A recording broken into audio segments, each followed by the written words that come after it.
Welcome to Democracy on Tap. I'm Sarah Jane Crespo.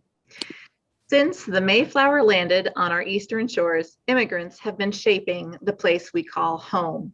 More recently, the arrival of people in our state has shaped Kansas as we know it today. How has immigration influenced our country and our own backyard? We're going to talk about that as well as the different ways people find their way here tonight. We have a panel of pros to help discuss it. First, for some historical context and perspective, we have two historians from Wichita State with complementary areas of focus, Dr. Laila Ballout and Dr. Jay Price.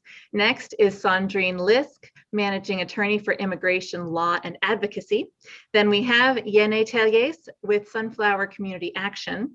Last but not least, Joe Truong, head of the International Rescue Committee's Advisory Council. Over the next hour, please send us questions through the Facebook comments, or you can email us right now at info@kmuw.org. We're going to get started with our historians and then continue the conversation with those panelists who work alongside or advocate for immigrants today. Let's begin with Dr. Price. You are the director of the Local and Community History Program and chair of the Department of History. And as you know, the United States has been called a melting pot, representing a cultural assimilation or a salad bowl where cultures mix but keep some distinctions, and a lot of other metaphors. When did these labels start to shift, leaving us with this fraught relationship many seem to have with immigration trends today? The story of immigration in the United States is a very complicated one, given the fact that the United States begins as a community of transplants from Europe. And the first immigration laws early on are very restrictive. Immigration is restricted to whites, for example, and outside of the enslaved Africans who are thought of as an entirely different population in terms of those contexts.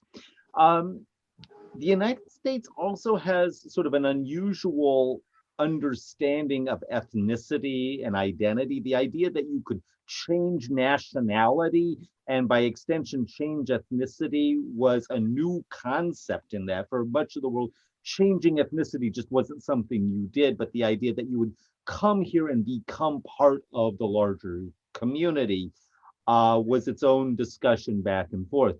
The Declaration of Independence talks about immigration. Immigration is sought for certain groups and not for others. So there's always been a value judgment placed on which groups are valued or not. Certain groups, Northern Europe, Germans in particular, are often sought out in that regard. And then as you have bigger and bigger waves of migrants coming in, especially refugees from Europe in the middle of the 19th century, especially the Irish, that changes the dynamic.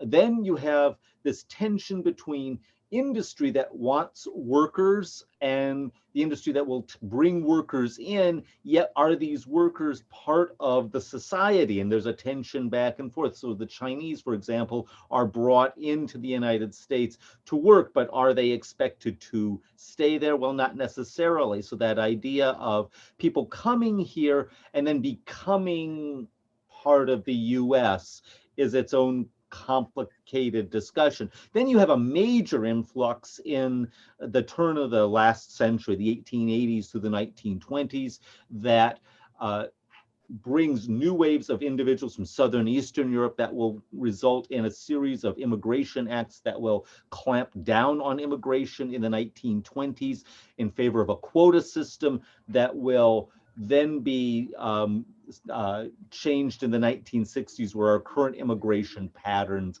come in. So that back and forth discussion of can immigrants be brought into the society?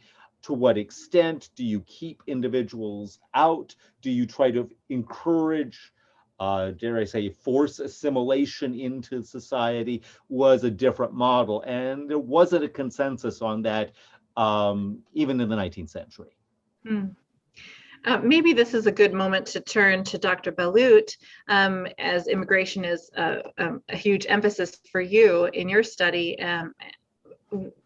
in that, what Dr. Price is mentioning, that this time in the 60s where things shift, can you describe what the current, like, what these cycles have been like since then?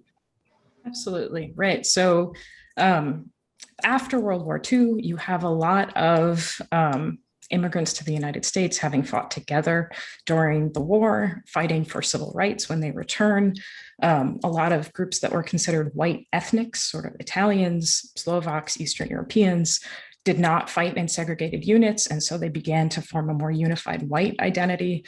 And then with the civil rights movement in the 1960s, you have a lot of Americans who are making changes related to civil rights, noticing that there are some real gaps in the way that immigration policy is approaching race. And so you have the 1965 Hart-Celler Act that actually removes the idea that you could have nationality or national origin as a category that bars someone from coming to the US. So this is when you fully remove the obstruction for Asian immigration to the United States that had existed almost in complete form since 1882. What year did you say that was? 1965. Wow. Right. So there had been tiny removals in 1943 because the US had allied with China during World War II. And it was noted that, right, if you can't immigrate to the United States, that's a problem in foreign policy, right? China is a little bit like, why do we want to fight along the US if Chinese people can't immigrate and become part of the United States? And so the other context, one is the civil rights movement, the other is the Cold War. The United States is making a push to the globe to say, look, the US is a welcoming place. It's a place that cares about democracy, yet Asians can't immigrate to the United States, right? That's not a category of people that the US perceives as folks that can become Americans. And so just as the civil rights movement is pushed in part by Soviets taking advantage of, look, hey, they say democracy is so great, but look at all the problems in this country. Immigration is a piece of that, right? And by changing US immigration policy to include even categories for all nations, which does create its own problems. But the idea that 20,000 immigrants from each country can come to the United States, it has a veil of democracy to it, right? That there is equal opportunity, in a sense, from each country. And hidden within that is a major problem, though, right? Which is 20,000 people from Mexico, 20,000 people from Jamaica. Enormously different numbers of people within those countries, different kinds of long-standing historical relationships with the US. So within that 1965 Immigration Act, you get both a removal of race as a clear category that the US is using to guide its immigration policy and who can become an American, but also the origins of the undocumented immigration crisis in the United States, that for the first time puts really strict caps on the numbers of people that can come from Central and Latin America, without a full accounting of the long-standing labor, family, economic ties between the United States and Central and Latin America. And this brings us into that Cold War era where so much of this policy is guided by the idea of US as a humanitarian refuge. And so the US will prioritize refugees from communist countries almost exclusively until the end of the Cold War, at which point US refugee policy sort of becomes a question. What is it? Who does the US see as a refugee? Who gets to come to the United States? And all sorts of biases and assumptions about who's worthy, even if they're not explicitly stated any longer because they can't be as a result of the 1965 Hart-Celler Act. They emerge, right? So there's a desire to help Haitians in the early 1990s, and yet there's also a panic about AIDS associated with Haitian immigrants and refugees to the United States that leads the Clinton administration to keep caps lower than you might think, given other factors and ways that the administration is talking about that conflict and that struggle. Sorry, go ahead. No, that's okay. I want to bring it to our current situation, but before I do that, actually, I will direct this to both of our historians here. I'm wondering, does history just keep repeating itself, but with different countries of origin. For instance, the influx of immigrants from Ireland in the 1800s and the 1900s through today, the greatest number, coming from Mexico. Have we learned anything as a nation from one century to the next, or is it really just like that same cycle repeating? I guess one thing I'd say is one important continuity is that there's a persistent anxiety about the ability of people from, outside to fully become American, whatever that means, right? And that changes over time. One important change, I think, has been a lot of the anxiety at the beginning of the 20th century came from the idea that immigrants were insufficiently engaged in US politics. And more currently, there seems to be a bit more anxiety coming from the frame that perhaps immigrants and those who are foreign born are overly engaged in US politics. So that seems to be a bit of a flip in terms of the types of anxieties that make their way into policy discussions. Yeah, I was going to say there are a lot of people who were born here and have lived here, all their lives who aren't very engaged in politics. Yeah, that's interesting how that it just sort of morphs. Thank you. Oh, go ahead. Did you have something to add, Dr. Prince? Yeah, I think another layer to that, and who's defined as worthy of immigration is a very layered conversation. And another layer to that is a lot of times the most vocal voices against immigrants coming in come from the descendants of the prior wave of immigrants. Even if they're from the same ethnic or cultural background. So the folks who came in the mid-19th century, even if they're of the same background as the immigrants coming into the turn of the century, have real issues with that. And so that there's a tendency to, well, all immigrants of a particular background will feel this sense of solidarity. Well, maybe they will, maybe they won't. The other part of it, I think that's a difference now, is that when folks came to the United States or anywhere around the world in the 19th century, they'd get newspapers, they'd get telegrams, there would be connections.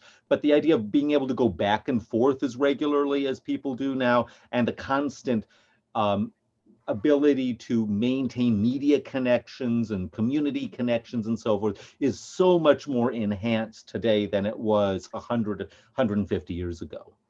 Well, what's the change that brings, though? I mean, it seems like it should be an advantage, like have it maybe a cooling effect on the reactions, but I'm not sure that's what we see. Oh, well, part of it is there is a sense of you bring your culture with you into a new land, but if you can't maintain a lot of that culture, if there are only a handful of folks who speak your language around you, that encourages a sense of, okay, we'll just have to make the best we can. Whereas when you have those cultural connections regularly available, it's easier to maintain those connections. So I want to come to our current day here and come to Joe. And actually first, you came to this country as a child, and I'd like for you to share maybe just what your experience was like.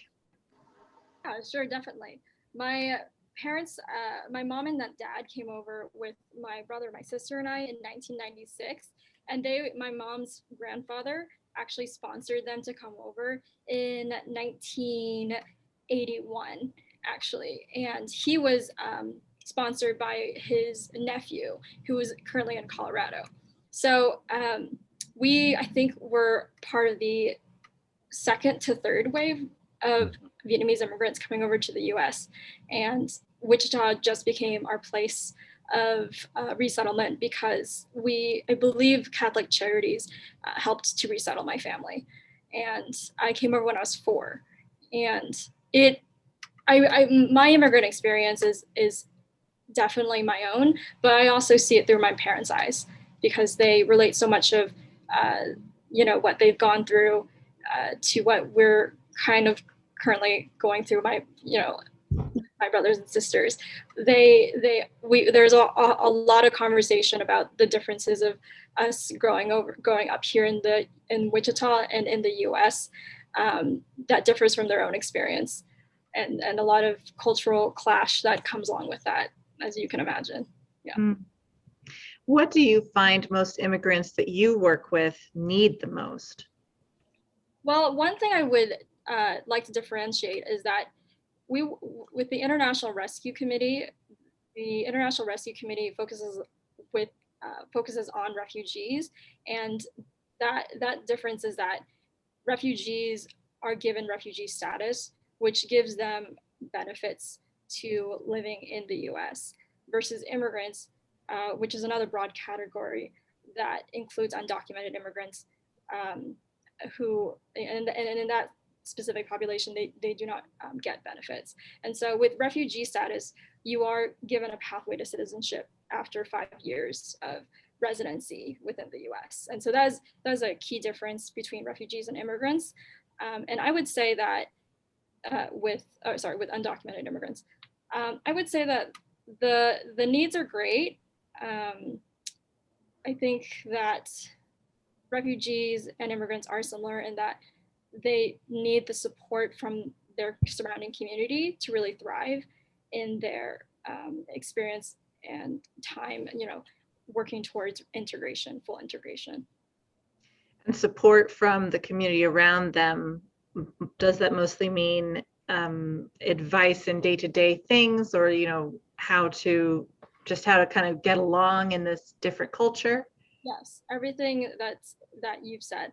So one specific example could be the navigating the USD 259 public school system.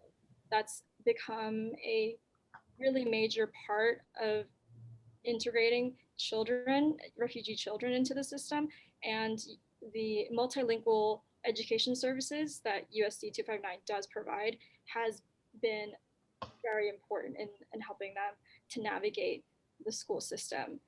They have a newcomer program that helps students and their families to enroll, and then helps them to get connected with translation services, and making sure that they have an IEP that they can that can guide them in their schooling. What's IEP? Individualized education plan. Oh, okay, thank you. Yeah. And so that's one example of the support that refugees do need from the community. Is the school system. Thank you, Joe. Let's take the conversation to lawyer Sandrine Lisk. Sandrine, what kinds of cases do you handle? Maybe give us a glimpse of what your workload is like. I have, in the last 25 years, handled all aspects of immigration, the practice of immigration law, which is basically assisting family members who are non-citizens or non-residents become permanent residents. Foreign employees get authorization to work in the United States. Defense of immigrants who are in what we call removal proceedings today. It used to be called deportation proceedings. Lawful permanent residents who wish to become United States citizens. The processing of immigrants, non-immigrant visas and immigrant visas outside of the United States at US consulates overseas. Asylum cases for those who show up in the United States, either through an international airport or at a border to request asylum or refugee status here. So my practice has been very broad over the years. It is now limited to cases in Kansas, because after 25 years, I believe I got to a point where I needed to focus on just certain types of cases and those where we could make the most impact. And focusing on cases in Kansas, what does that look like for you? What do we get a lot of here? Or what do we need a lot of to address? I don't know. What do you do with the Kansas cases here? Well, immigration attorneys in Kansas see all types of cases, honestly. So everything you said, every category that I mentioned. However, you can limit your practice to, say, perhaps family immigration or naturalization cases or crime victim cases. But a good chunk of my time is also spent in advocacy work. I particularly enjoyed the historical context provided by the panelists because, yes, we do see history repeating itself, but history is also informing what types of policy we're seeing in immigration today, the direction immigration is going today. I call it the politics of immigration, which is we have a certain demographic that wants to keep the United States the nation of immigrants that it has been. And we have a demographic that would like to close the door to immigrants. So that tension is what we're seeing play out in legal immigration, which is the ability to legally become a lawful resident or United States citizen. And that is really what every immigrant category boils down to, is am I going to be able to call this country home permanently? Do I have just a temporary status? Or am I in fear of being removed to my country of birth or last nationality? Thank you, Sandrine. Yeni, let's come to you next. And you've held a variety of positions in groups that advocate for immigrants. What have you seen change when it comes to resources over the last, say, 10 years? Well, I think a lot of the changes here locally, I mean, we've seen more support. I think a lot of advocates have done a fantastic work just bringing awareness of what the refugees need or asylum seekers need. So there's various organizations across Wichita and in Kansas that are supporting. But of course, there's always more that is needed, right? But when it comes to resources overall, is like Joe mentioned before, some with different status, they're not eligible for any benefits. So whenever it comes to, for example, an asylum, they may have to wait for a long period of time before they can access some services. And that can create a lot of challenges for them. And I know a lot of the resources that we have here in Wichita or across the state or even in the nation, they require a legal status. So that puts a lot of barriers for them, for them to access it. So of course, like I said, a lot of advocates are working for it, but we still need to do a lot of work on that. And what kinds of services are most commonly needed, like healthcare services, or what is it that you see the most need for? Yes, I mean, healthcare is a huge issue. I know driver's license, it has been something that we have been advocating for, and not only to benefit those who are not eligible for a driver's license right now, but for the general population. I know that's something that it will benefit the community just because, insurance, for example, vehicle insurance, they don't have it because it's 4 times more expensive of what we will, any other person will pay, or they will not be able to access it. So, having those resources available to them will be very helpful. How does that pile up? I mean, when you talk about how it ultimately would benefit the community, if an immigrant has to pay 4 times higher insurance or whatever, when does that come back to bite us, or how does that process work? Well, that's why you may have people who, if you have a car accident, for example, you may have someone who doesn't have insurance because they're not able to obtain it because they don't have a driver's license, and a lot of times we are relating immigration status with the ability of driving, which we know it should not be related, but yet, it's still there and it hasn't passed. So right now, as it stands, an immigrant who is undocumented may not have a driver's license. Is that correct? Kansas does not issue driver's license. There is some states that do, but not Kansas. Interesting. If I may jump in here and add to this discussion, we see that a lot with politics conflating issues. Being able to drive and pass a driving test should be a public safety issue. It shouldn't be an immigration issue. Should it matter what the immigration status is of the drivers on our roads and our streets? Shouldn't anyone who is behind the wheel have to be able to pass a driving test and be a competent driver? I would think that's what the public would want. And that shouldn't matter what your immigration status is. I think this issue we have with conflating immigration with so many other public issues is driving not just a problem for our communities, but for our state, and it's a problem nationally. And it's just one example of where immigration status shouldn't actually be a factor in how public safety concerns are addressed.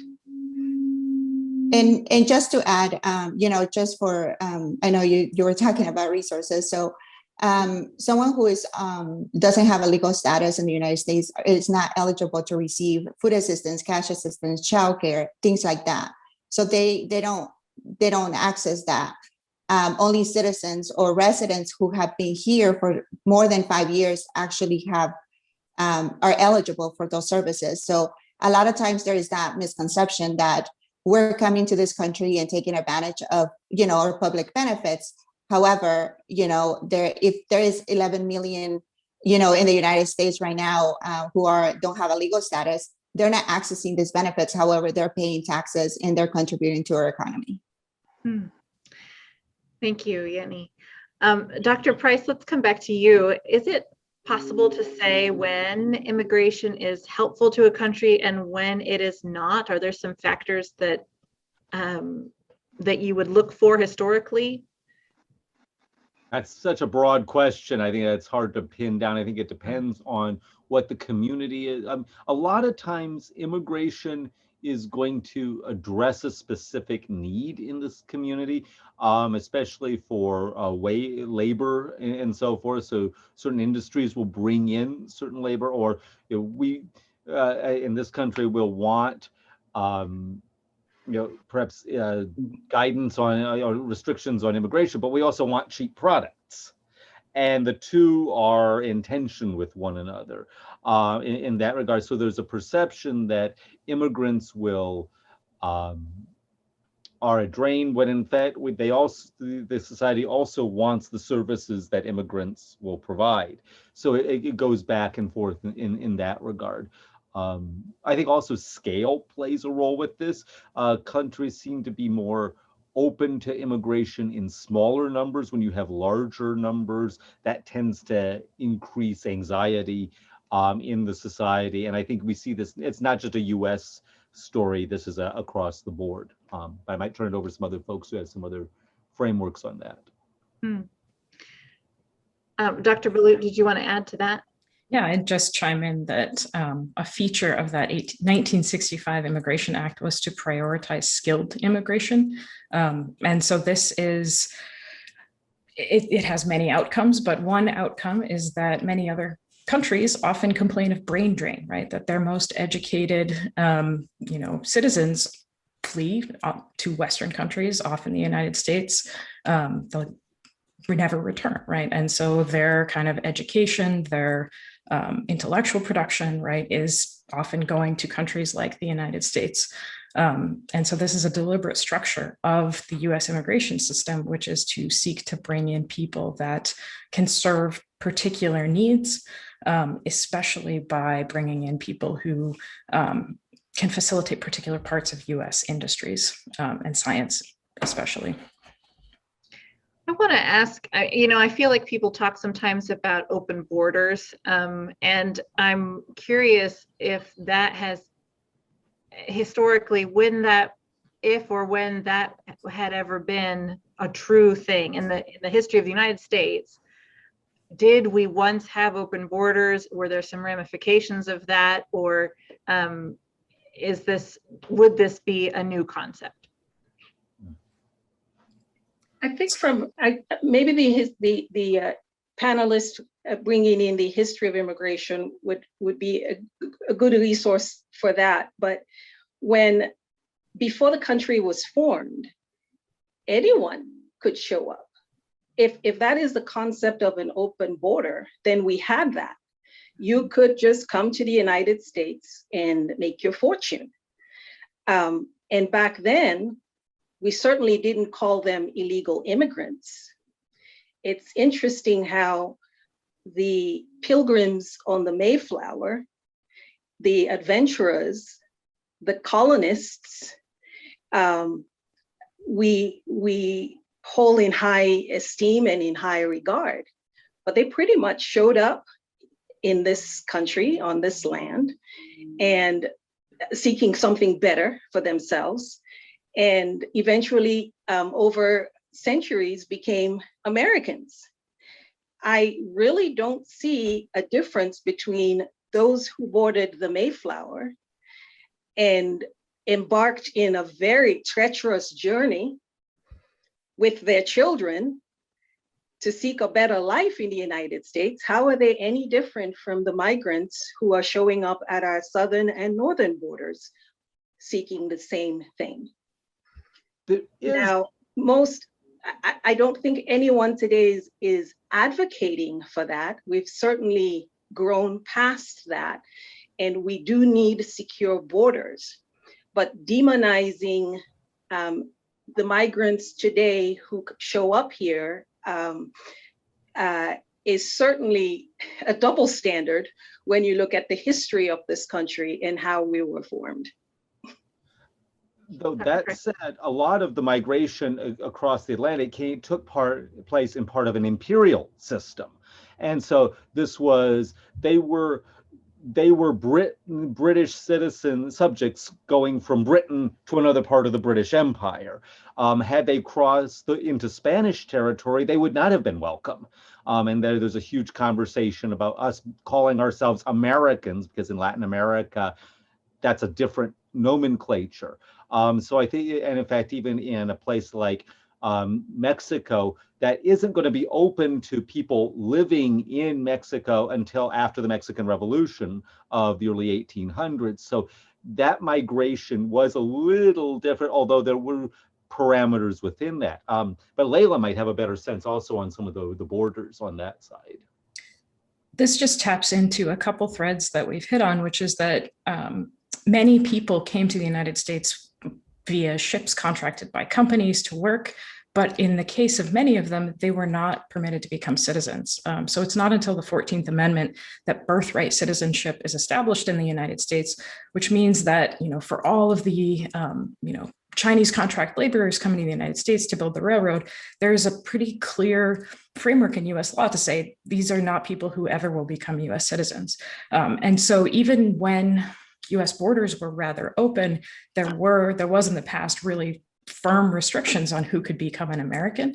And so it's sort of one thing rises, another thing falls, but there's a greater access to who can become an American citizen starting in 1898, this Wong Kim Ark case, a young man who was born in the United States of Chinese parents and becomes the first Asian American, establishing this idea that your race cannot bar you from citizenship if you were born in the United States for the very first time, while at the same time, right, increase in ability to travel. All of these other threads folks have talked about mean that many more people can start coming to the United States. Many threads are kind of happening at the same time that are expanding access on one, axis of the parabola and constricting it on another axis of the parabola. Very interesting. Thank you. Right. I have, Sandrine, do you want to add one more thing? Yes, I was going to touch on that. And I agree with Professor Ballout that we've had a progression of who's legal and who can't ever be legal in the United States. But touching back to the motive and the reasons why people come here, that hasn't changed. I know in the historical context before the American Revolution, this was under an imperialistic regime. But since I believe it's 1902, and maybe they can correct me, when we first had laws in place permitting those who could or couldn't come to the United States, we had millions of immigrants show up at Ellis Island and Angel Island. And even though they weren't granted citizenship upon arrival, they were permitted to remain in the United States lawfully and eventually become US citizens. So the whole process is really not so much a citizenship or grant of citizenship, but whether or not this country is able to legalize, provide lawful status to those who come here seeking a better life and wanting to make this our home. And I always say this, the difference between a lawful immigrant and an undocumented immigrant, the only difference is an act of Congress. Thank you. I want to get to a couple of audience questions that we have, but first I want to share this. Last week I had the opportunity to speak with Manasseh Matala, who is originally from the Democratic Republic of Congo, about his times of struggle and sometimes of joy that he has had as an immigrant in Kansas. He just graduated from high school in Wichita, and it seemed like a good conversation to share with you today. I want to take a moment and share this. Yeah, I'm here in Wichita. When we started school, you know, like it was very difficult for us where to go during lunchtime and stuff. You don't even know. I didn't even know what adult even they mean. So when they give us like those schedule, like the classes and stuff, you know, I was a little confused because I thought we were supposed to study all those, you know, subjects in one day and stuff. So yeah, like it was, you know, a little confusing. Sometimes I didn't want to go to school. Was because of that, you know, so always asking and stuff, because I was kind of tired, you know. If you're experiencing new stuff, you know, during the school, and also like when I was like learning back in Africa, it was like, you know, I didn't know some of the rules here, so which was very difficult for me to do even anything or to speak with some of the students and stuff, to find friends and stuff. Yeah, it was. So that's why I didn't like here at first, because I thought like it was would be like a little easier than, you know, African and stuff. But here you don't know like how to speak English first, and what are you going to do? You know, it makes like so hard for us and stuff. But like I just thank God, you know, for like I had to work hard, you know, to ask questions, to start learning, and to try to find friends during school, you know, just, you know, start exploring. And yeah. So now that he's graduated, he has a choice to make between the University of St. Mary's or Newman University, where he has a full ride. And so that's his kind of immigrant success story. And if you're just joining us, I'm Sarah Jane Crespo with KMUW. This is Digital Democracy on Tap. We are talking about immigration in Kansas with historian Dr. Laila Ballout, Sandrine Lisk, managing attorney for immigration law and advocacy, historian Dr. Jay Price, Yeni Teges with Sunflower Community Action, and Joe Truong, head of the International Rescue Committee's Advisory Council. You can join the conversation through questions on Facebook or email them to info@kmuw.org. And I want to get to a couple of the audience questions that we have here. Here's sort of a history question. Gretchen from Facebook asks, is it correct that Filipinos were not banned when Chinese and Japanese explicitly were? And if that's true, does anyone know why? So they actually were initially, and there are these very strange instances where the Philippines was a colony of the United States. And so the United States tried to show off its colony. It was proud of it until basically after World War I. And there were conference officials that had to basically personally commit to attesting to the security of these individuals so that they could enter the United States and ensure that they would leave the United States. And then, as part of being a colony in the aftermath of World War I, Filipinos were permitted to come and work in the United States, but there was a limitation on their access to U.S. citizenship. So essentially, it's their status as being part of a U.S. colony that initially they're banned as part of this Asian ban, and then that ban is loosened faster than it is for other Asian communities because of their status as being part of the United States empire. Interesting. Manuel from Facebook asks, linguistic discrimination is a subject that most people ignore. What are we doing to help immigrants to overcome this challenge? Maybe Yeni or Joe? I know, yes, that has been one of the huge challenges for immigrants or newcomers to our city or to our state. I know last time I spoke with someone at the district, at the USD 259 district, it was about 100 languages that in the school district. So there's a lot. So a lot of times when we think about bilingual, we always automatically feel Spanish. You know, Spanish is what it is, but technically there's a lot of other languages that we need to work on. I know, for example, on some of our meetings with the Wichita Police Department, they're working on that too, to make sure that officers have access to a language line.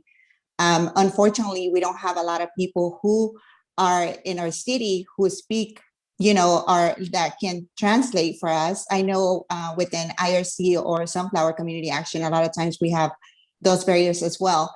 But of course, like I said before, I know there is some movement with a couple of professors that they want to bring this into there is a title, I don't remember, Title 6, I remember correctly, correct, I may be wrong, but there is a law that if any agency who's receiving funding from the federal government should be providing translation services.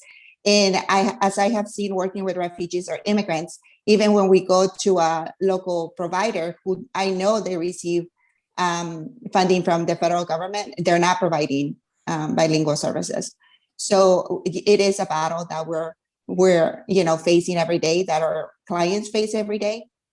But we're working on that. If that's that we acknowledge that there's a huge barrier with that. Just to chime in on that, a lot of the criticism I hear when it comes to this is everyone should speak English because they're in the United States. But a fun fact is there is no official language of the United States, and a lot of people just don't know that. So, yeah. And I would encourage anyone who is interested in this issue and wants to help current immigrants and refugees in Wichita to either donate or volunteer, if you have time, to places like the Wichita Indo-Chinese Center. They do a fantastic job of educating or helping to teach immigrants and refugees English, and they do a great job because they have, I believe, paid staff as well as volunteers with teaching experience.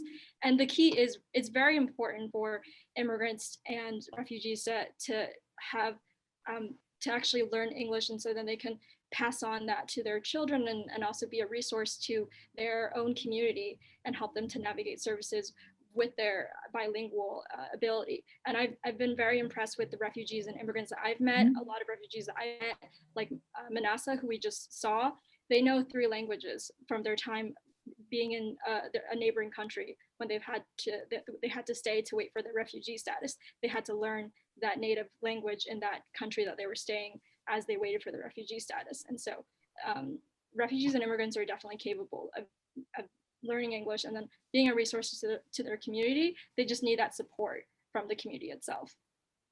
And just to add a little bit on that too, I think a lot of times we have high expectations, and I know working with refugees, there is an expectation that within 90 days when they arrive to the United States, they're self-sufficient.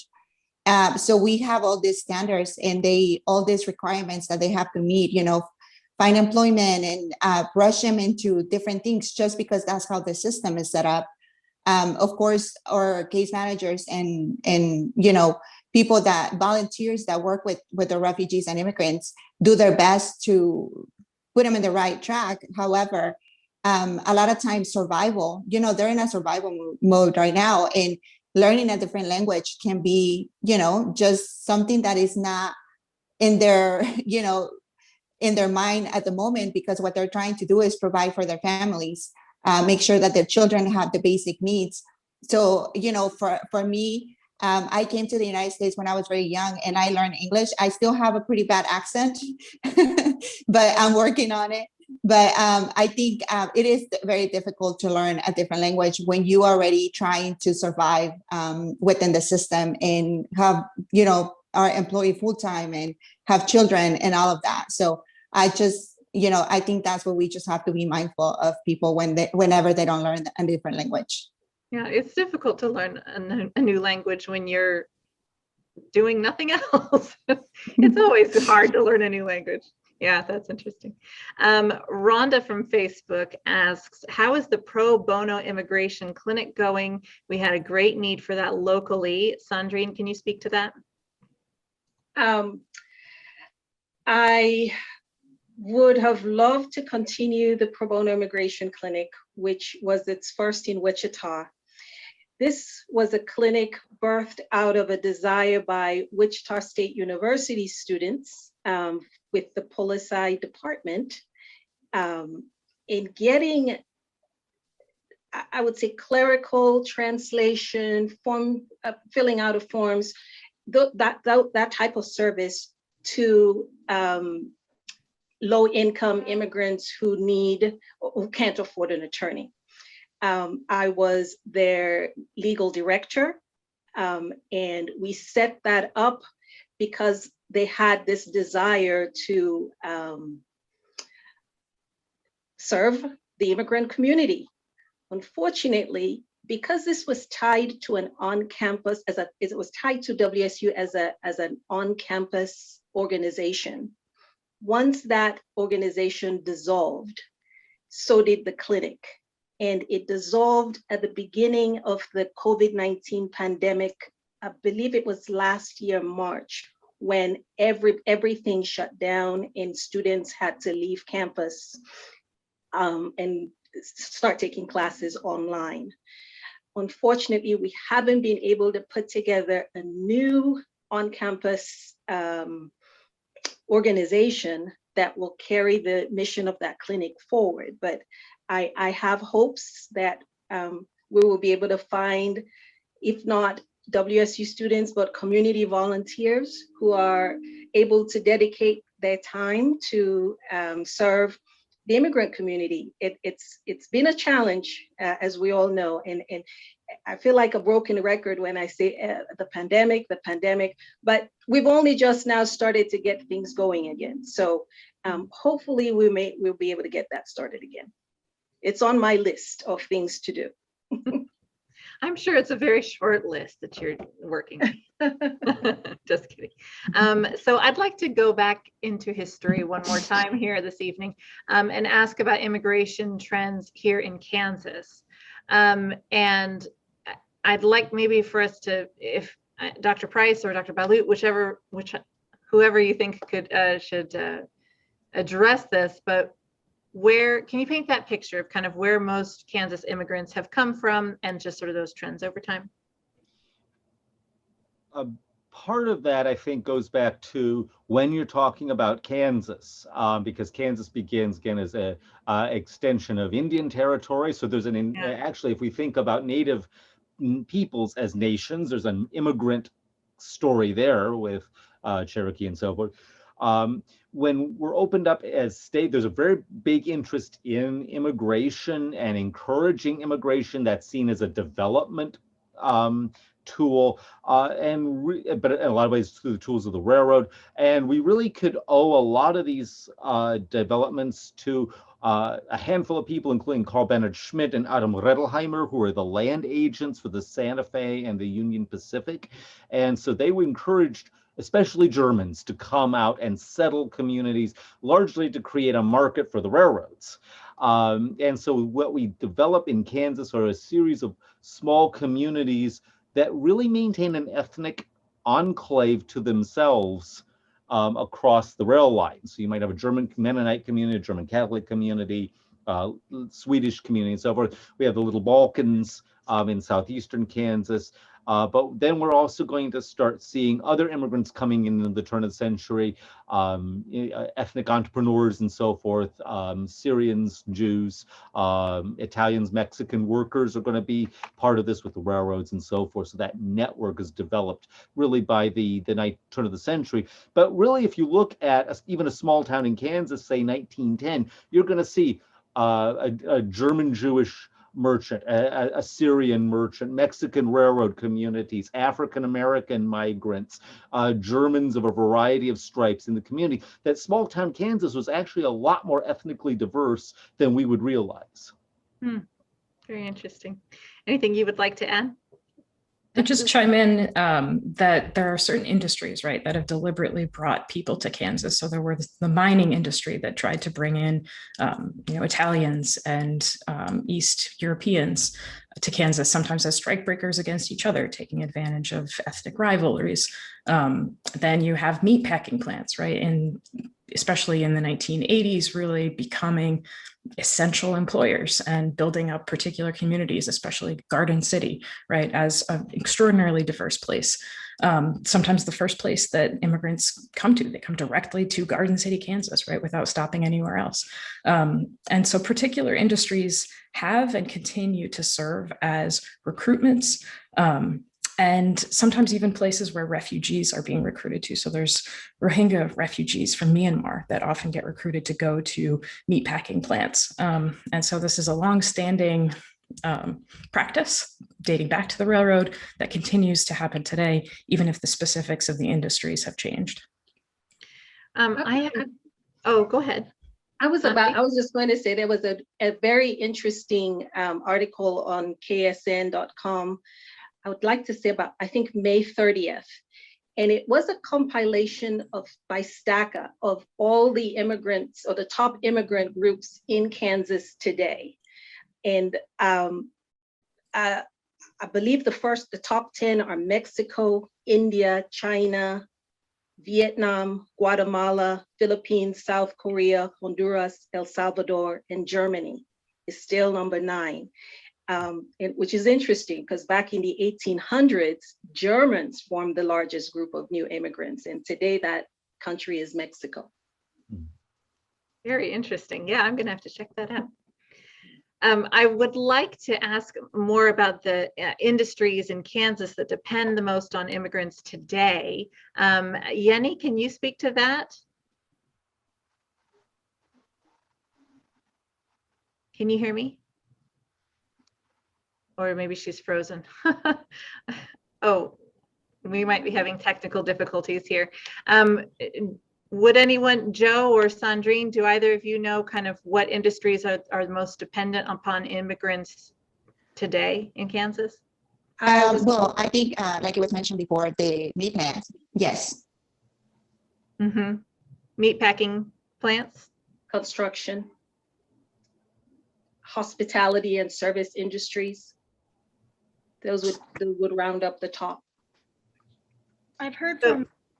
Go ahead. Yeah, I've heard from my experience working with the IRC and from the refugee community, Creekstone Farms is an essential employer, and I believe that's in Garden City, and that continues to be a major employer for refugees and immigrants. And I just wanted to share a personal story of a refugee that I've had a chance to work with, who talks about how those days in that meatpacking industry or meatpacking factory is very hard on his legs, and it's incredibly cold. And this is a person who came from the Democratic Republic of Congo, and he was an English instructor in Uganda. And so it's just very interesting seeing people be put in these situations where it's a huge stark contrast from what they had previously known and what they their actual expertise is in, and having to actually work in these really labor intensive positions. And so I think that this just underscores this point that we were making, that immigrants and refugees bring so much to the economy and help so much helped Kansas so much and deserve a chance at living and thriving within Kansas. Right. And not to mention the agricultural sector as well. I think I left that out of the top 4. Absolutely. But they are essential workers, documented or not, and we should all be grateful that they've kept us afloat, especially in the last 15 months. Yeni, I want to come to you if our technology will cooperate with us here. There are certainly many reasons someone might choose to immigrate to the US. Can you share what you hear as just the most common reasons why individuals and their families wish to come here? Yes, can you hear me now? Yes. It's better. Okay, So far, great. so good. Okay, so the reason why they're coming is safety and better opportunity. I mean, I think that's what we have seen in the past. You know, refugees and asylees, they come in for those reasons because they're fleeing their countries because of violence, because of you know, what's going on in their country. So that is the majority of the, you know, like the main reason why they come. But as we see right now, what's going on at the border, you know, that's the majority of the time. I have been in Central America a couple of times, and I have seen how people are just in fear because of the conditions and the violence that it's going on in those countries. As you know, like the triangle, Honduras, Guatemala, El Salvador, the rates are, you know, incredibly high. I just saw an article that it says that it was about 400 people that due to violence a day. So those are very, very serious concerns. And something that I have noticed and talking with people, talking with asylums, they have, you know, we ask a lot of times, you know, as here living in the United States, and we ask why they're coming, you know, why is the reason? And talking with the families and them showing their stories, you know, you may have a family who has been doing okay, you know, with their children, doing fine, but and then violence comes to their home. You know, they're asking for a fee, you know, for example, they may have a very small business, making it every day, trying to support their family, but and then they're asking for money when it comes to a point where they're not able to pay that. And then they will say, you know, I will take your child or your daughter, you know, and what will you do as a parent? What would I do? I mean, I will probably be doing the same thing that they are doing. As a lot of times whenever we criticize the reason why they're coming or why are children coming by themselves, there's a 50-50, you know, either I go and survive or I stay and die. So they're taking their chances, and that's the reason why they're coming. As far as the the immigrants coming right now, those sort of migrant caravans, is Kansas being impacted by the increase of migrants at the border? And how much of an increase is it really? And is it reaching our state, that flow? With the work that I'm doing, I will say that our numbers are not compared to other cities, you know, like bigger cities, Los Angeles, New York. But we are seeing some of that. And the thing is that, as we were talking about resources, that a lot of times there's just not resources. A lot of times these asylum seekers are being let into the country with nothing. So they're coming with no documentation. A lot of times they can be wearing a bracelet, so they have to stay home. So they're not eligible to go and look for work, and they're being told not to work because, you know, they may lose some of the, you know, because of the process. So the system, it's, in my opinion, you know, this is Yeni's opinion, it's definitely not working right now for asylum seekers. And we really need to make a change because, as we say, you know, there's people in our community right now that are facing these issues. It's our neighbors, it's the children who are going to our schools, it's the children that our kids maybe are playing with. So it's not a stranger, it's people that we know and that we, you know, work with every day. I hear you correctly that asylum seekers are being made to wear ankle monitors to make sure that they don't leave their house? Is that what you had said? Yes, that is correct. Is that and Sandrine, common? you you can chime in this as well, but yes, it is correct. Yes, it is a form of tracking when they're released from custody. It is it is one of the tools to keep track of them, to make sure they go back to court and process their claims. At least that's specifically the done. Department of Homeland Security. These are ankle bracelets, kind of that are used to monitor non-detainees. But I was going to say the reason people come has always been the same. It goes way back to how this country was formed. It's the same reason they've been coming since 1607, whether it's fleeing persecution or looking for a better life. So the reason hasn't changed, and migration has and always will be a human instinct. It's the reason we move to Colorado or to California or New York.